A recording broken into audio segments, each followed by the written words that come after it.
there, it's Peggy Arvidsson, and today we are talking about the Passionate Heartline.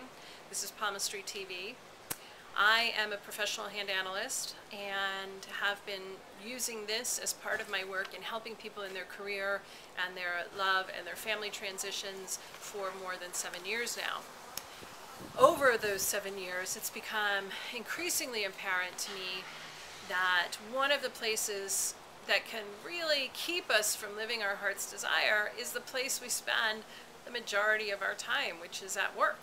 Whether we work for ourselves, we sit in a cubicle, we work for someone else, we're a social worker or a healer or a government employee, it doesn't matter. We spend so much time at work, and having the tools that we can use to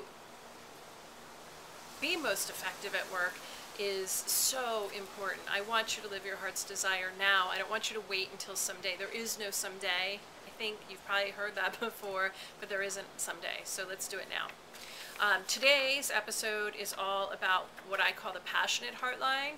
Some people call this the Gina or the Diva, but I like to look at this as the Passionate Heartline. It's a very fiery heartline. That's another term you might hear about this particular heartline. So let's go ahead and talk about this heartline and how it's going to play out for you at work.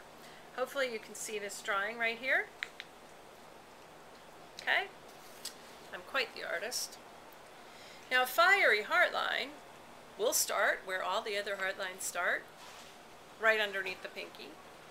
And it makes its way over to the top square in the quadrant underneath the middle finger, or what we call the Saturn finger. Okay, so we have it go from the pinky to this quadrant here. This is a big quadrant.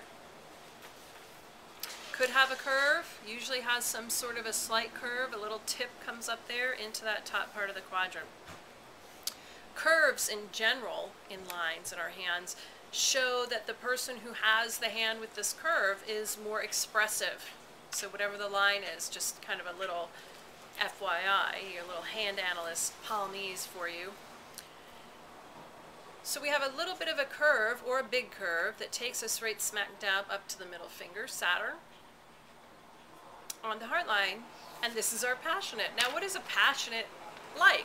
I like these terms for the heartlines because I think you can conjure your own picture. What's a passionate like? Now, some of you may be thinking diva or self-involved or whirling dervish. All of those are good terms to use. Generally, our passionate heartline person is often, we find them in the sales department or the PR or the marketing department.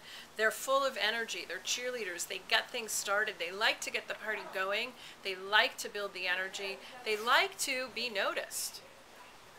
Okay? This is important for you to recognize. They like to go in, get the job done, and move out. Right? It's like a flame. Think about it. You know, if we don't prepare the flame and we don't stoke it in the right way, it can burst and then it can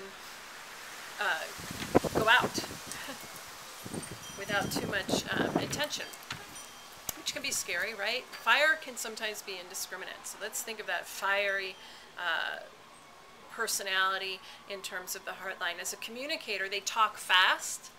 They often talk with their hands.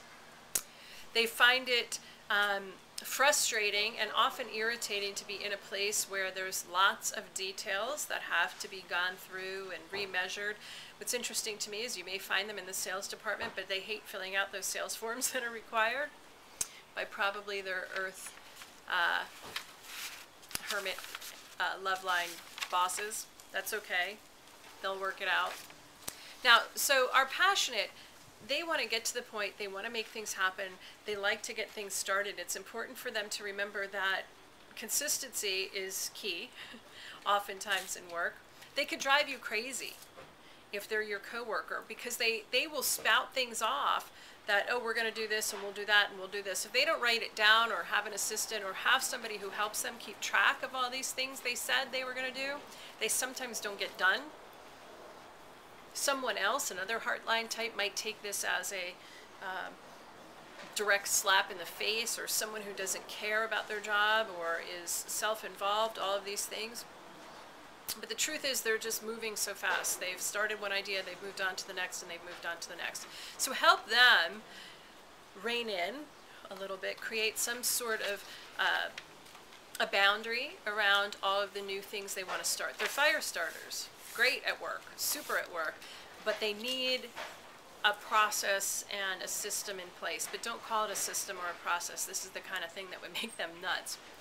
If you're trying to sell to a fiery heartline person, you're going to have to grab their attention quick. It doesn't have to be showy and gamey and a gamesmanship thing. I'm not talking about a dog and pony show, but I'm talking about getting to the point quick. You can give them the background information if you've got a complicated proposal perhaps, but give them the highlights in a way that's entertaining and factual and fast. Pin them down at that first meeting for the time you will meet them the next time, and ask them how do they want to be reminded. You know, gently work a schedule in for these people who are not necessarily thinking that they have 12 things already scheduled for next Tuesday, because they're excited, they're with you right now. And they say, yes, I'll be there, but then they're not there. So don't take that personally. Help them, rein them in if they have this passionate, fiery heartline.